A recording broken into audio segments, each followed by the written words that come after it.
My girlfriend just texted me the most deranged thing I've ever read. If I don't write this down while my brain is still processing, I think I might actually explode.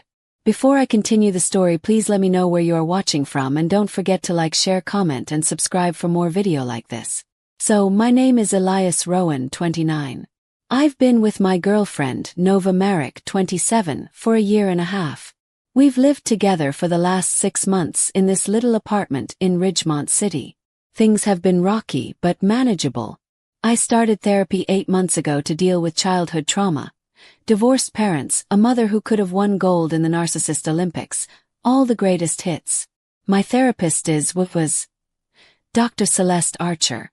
Mid-40s, award-winning trauma specialist. Tons of glowing reviews. I genuinely thought she was helping me. I was even starting to feel hopeful again. Then, yesterday at exactly 3:17 p.m., while I'm clocked in at work, Nova sends me this bomb. So, I friend your therapist on Facebook. Not hard, she accepts everyone. And we've been chatting. She told me all about your sessions. You're way more messed up than I thought. Mommy issues, trust problems, the whole package. No wonder you're clingy and paranoid sometimes. Face with hand over mouth. She thinks you might be bipolar. Maybe get real help. I must have read it 6 times. Then I stared at my phone like it might shapeshift into something that made sense. My pulse was loud in my ears. Not anger, shock. Violated. Betrayed. I actually called my desk phone to see if I was hallucinating. Nope. This nightmare was real. I typed back one message. Thanks for letting me know. She replied instantly. Nova, that's it? You're not mad. Me, why would I be mad? You just gave me evidence. Nova. Evidence of what? I didn't answer. My hands were already moving. Screenshots. Every message. Every pixel. Then I dug into HIPAA and therapy ethics rules. Turns out, small blue diamond therapists can never share patient information. Small blue diamond Facebook communication with patients is banned.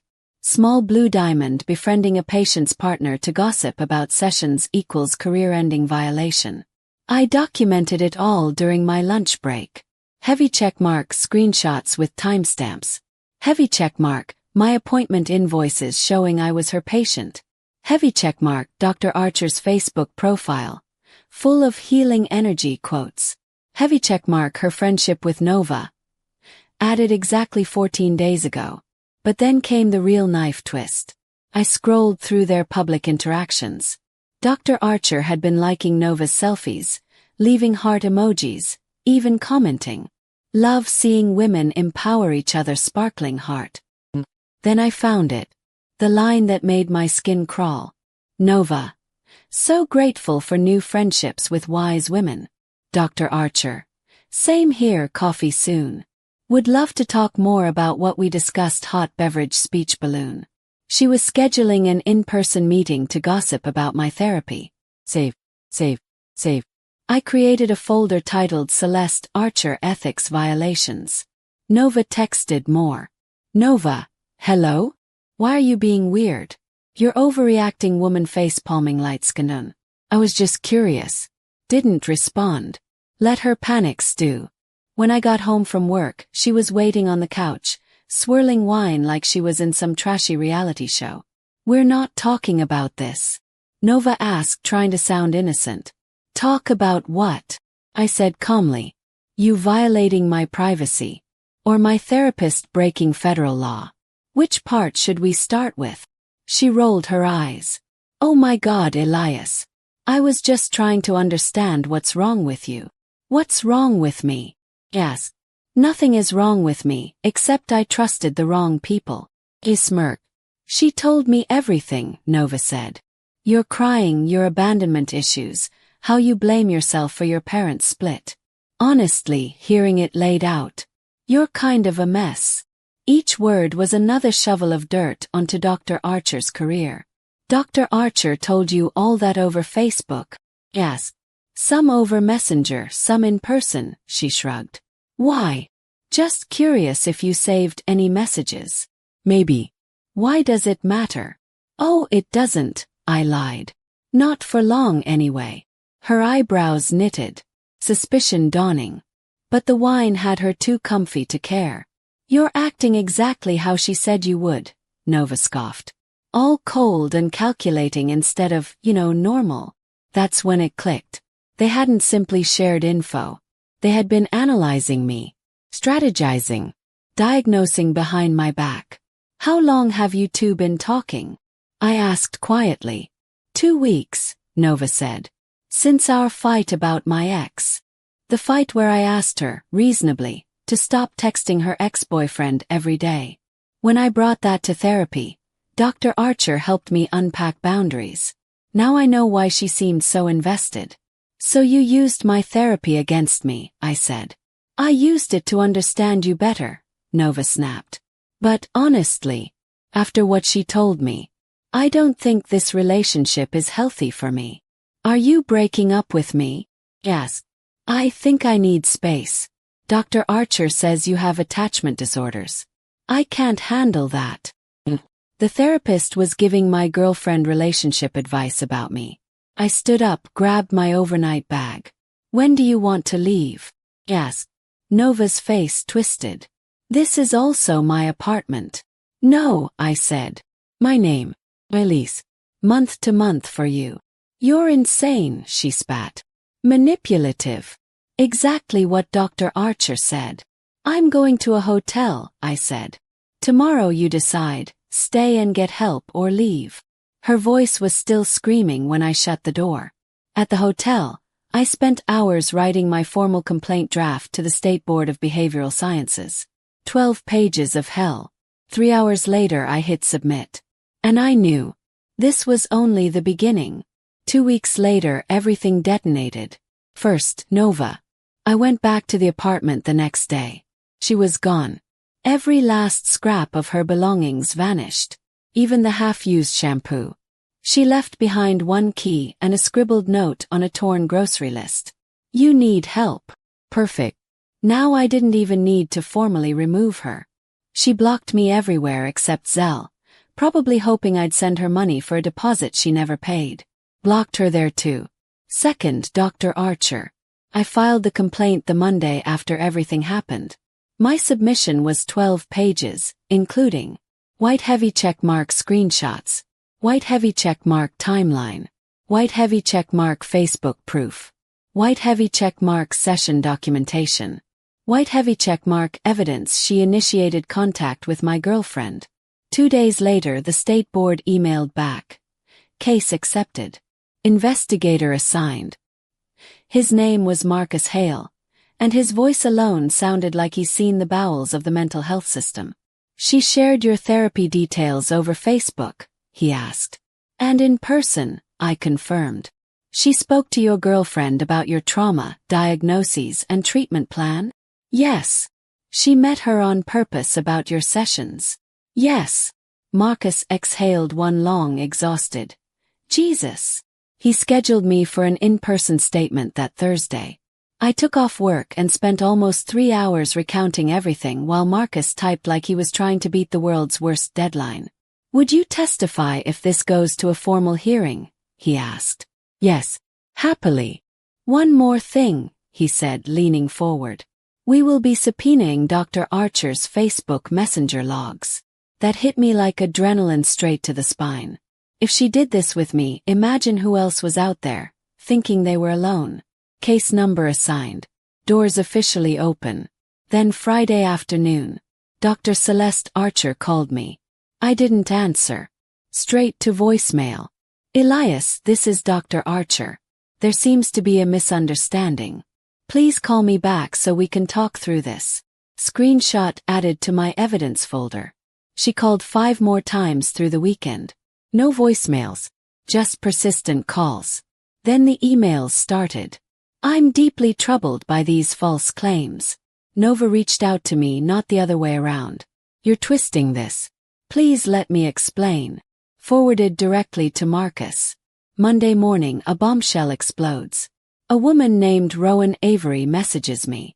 Hi, you don't know me, but I saw your post in Ridgemont Community Watch. Dr. Archer was my therapist.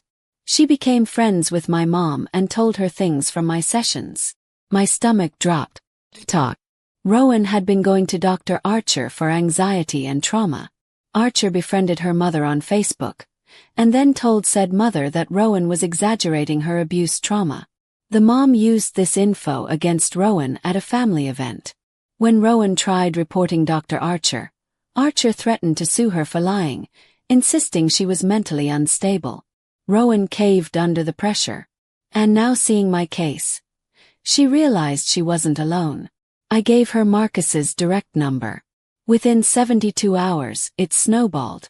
3 more former patients contacted me. All women. All eerily similar stories. Small Blue Diamond Dr. Archer friend a family member. Small Blue Diamond shared private therapy details. Small Blue Diamond interfered in personal relationships. Small Blue Diamond claimed it was therapeutic support. Tessa Quinn. Archer told her husband about a past abortion during divorce proceedings. Ilara Voss. Archer informed her mother of details from a sexual assault session. Mara Ellington. Her ex-boyfriend was coached on how to handle her depression. Every story was more horrifying than the last. We formed a group chat. We compared timelines. We confirmed she'd been doing this for years. Then, the twist I didn't expect. Unknown number text. This is Nova. I know you hate me, but please read. I nearly deleted it. But Dr. Archer contacted me first, saying she was worried about you. She said you were in crisis. She told me you were dangerous. Froze. Nova kept sending. She told me what to say during arguments. She told me to push you emotionally. She said to document your reactions for a treatment plan. Lias. I think she was trying to set you up. The next message was a scream into my bloodstream. If anyone asks, she told me to say I reached out first. Now I understood why Dr. Archer panicked once the board contacted her. Kept it short. Send me everything. And Nova did. Dozens of screenshots. Dr. Archer had been coaching her. Speech balloon mention his mother. Observe reaction. Speech balloon don't give him space. Insist he talk. Speech balloon. Tell him everyone sees the red flags. Speech balloon. Push him until he snaps emotionally. Speech balloon. Document everything so we can validate the diagnosis. She was manipulating Nova to trigger me, then using those reactions as supposed evidence of instability. She wasn't a therapist. She was a puppeteer. The last message Nova sent from Archer was the worst. If the board contacts you, remember, you reached out first. My career depends on this, Nova. Some patients need us to protect them from themselves. I sent all the screenshots to Marcus. He responded in under 5 minutes. We need you in the office tomorrow morning. Bring everything. By that night, our group chat had grown to 7 victims. She had built a career on violating trust, on weaponizing therapy, on dismantling vulnerable people from the inside. And now, we were done being quiet. Dr. Archer chose the wrong patient this time. 1 month later, things moved faster than anyone expected. When a therapist breaks HIPAA accidentally, it's serious. When a therapist systematically destroys patient confidentiality for years and manipulates people's relationships, the board burns the house down. Within 1 week of me handing in Nova's messages, Dr. Celeste Archer was suspended pending the outcome of the investigation. Her practice website vanished. Phones disconnected. She went dark until she didn't. Because she tried to save herself in the most unhinged ways possible. First, she attempted to contact all of us. Calls, emails, DMs. Showing up in public spaces. She even confronted Rowan at her workplace. Rowan filed a restraining order. That alone would have destroyed Archer's credibility. But Celeste wasn't done setting herself on fire. She hired a lawyer, some guy who looked like he moonlighted as a real estate agent, and he tried to claim we were all unstable, ungrateful patients seeking revenge because she refused to prescribe medication. Which would be fascinating. Except therapists cannot prescribe medication. Wrong degree. Wrong license. Wrong century. Her lawyer sent us all cease and desist notices. We forwarded them directly to investigator Hale and his legal team. Then Archer went public. A Facebook meltdown post. A rambling, venom-filled rant about dangerous clients twisting boundaries to ruin her. She didn't name us, but she referenced enough details that anyone from Ridgemont could connect the dots. Screenshotted. Submitted. She then launched a website claiming to share the truth, where she posted fake therapy notes accusing us of being violent, delusional, dangerous. My actual therapy notes, subpoenaed by the board, were calm explorations of trauma and relationship anxiety. No violence, no psychosis, nothing remotely matching the garbage she fabricated. She lied to cover up her lies, and each lie became another nail in her coffin. The hearing was scheduled for a Thursday morning. All of us attended via Zoom. Dr. Archer appeared polished, hair tied back, a tasteful blazer like she wanted to cosplay good therapist Barbie. Her lawyer was there too, already sweating. Meanwhile on our side, me, Rowan, Tessa, Ilara, Mara, and yes, Nova. Marcus Hale presented the investigation findings first. His voice was clinical, dry, devastating. We have documented 37 violations of client confidentiality. We have proof of social media engagement with 26 active patients. We have evidence of false documentation and insurance fraud. The board members looked disgusted from minute 5 onward. My testimony came first. I read everything. Timeline, messages, screenshots. The board's faces turned colder with every detail. Next came Rowan, then Tessa, then Ilara, then Mara, each story worse than the last. Then Nova was called. She looked anxious but determined. She explained everything. How Archer reached out to her. How Archer told her I was dangerous. How Archer coached her to provoke me and portray me as unstable. How none of it matched reality. She told me Elias might snap and hurt me, Nova said, voice trembling. But all he did was take space. He left the apartment to cool down. He's never been scary. She made me terrified of him for no reason. The board chair, an older woman with silver hair and absolutely zero patience for nonsense, narrowed her eyes. Archer couldn't stand being silent anymore. She slammed her hand on the table. They are all liars, she shrieked. Emotionally disturbed. Paranoid. You can't trust them. I was trying to help. Her lawyer whispered urgently for her to stop. She ignored him. He is manipulating all of them, she screamed, pointing at her screen so aggressively her camera shook. Check his history. You'll see the truth. The board muted her. Her lawyer stared at the floor. Everyone watching had their verdict. 2 hours later the panel returned. License. Revoked. Permanently. Not suspended. Not restricted. Gone forever. She was barred from practicing therapy in the state, and the board submitted formal notices to every licensing authority in the country. No fresh start. No new victims. Then came the referrals. Criminal charges for 5 confirmed HIPAA violations, each worth tens of thousands in fines. Insurance fraud investigation pending. Restraining orders upheld. Her meltdown continued in chat messages, ranting in all caps until the moderator removed her entirely from the Zoom room. It was over. 2 months later, the legal fallout finished her. She tried suing us for defamation. The judge dismissed the case with prejudice. His exact closing line. Truth is an absolute defense. And the defendants have overwhelming evidence. The court ordered her to pay our combined legal fees. $39,500. A beautifully poetic dollar amount. Then the county DA finalized the criminal case. 2 years probation. A $180,000 in federal fines. 600 hours of community service. A no access to patient care roles ever again. Her malpractice insurance dropped her like a brick and sued her for repayment. 12 additional victims filed civil suits. She lost her practice property and her home. Bankruptcy followed. Someone sent me her new LinkedIn. Celeste Archer, Life coach / spiritual wellness guide. Required disclosure. Former therapist license revoked for ethical misconduct. No likes. No recommendations. No future. Turns out, she had been spiraling since her husband left her for being controlling. She projected her personal humiliation onto her patients, me being the perfect avatar for the man who abandoned her. She destroyed countless lives trying to prove she wasn't the problem. She proved the opposite.